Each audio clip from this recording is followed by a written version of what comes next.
हाँ गाइज, आज चलते हैं मैच का हाल चाल पूछने। आज का मैच कैसा हुआ? आप मैच देखते हैं? बहुत देखा हूँ मैच। आज का मैच कैसा था? पहले इंडिया बैटिंग की तो देखने में बहुत अच्छा लगा कि इंडिया जीत जाएगी। फिर जब इंग्लैंड की बारी आई बैटिंग की तो मजा ही नहीं आया। आपका क्या कहना है?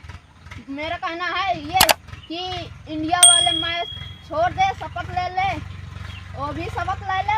मैं देखना बंद कर दूंगा, शपथ मैं भी लूंगा।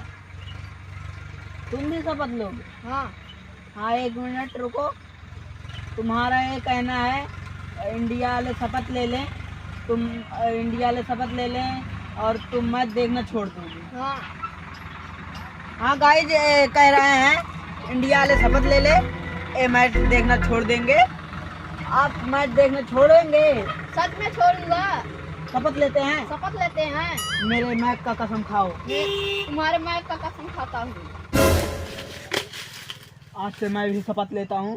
जो ये न्यूज पे दिखाते हैं ना इंडिया हार गई ना, आज से मैं भी शपथ ले लिया हूँ। आज से कुछ नहीं दिखाऊंगा, न दौड़ूंगा, सीधे बैठ चुका है।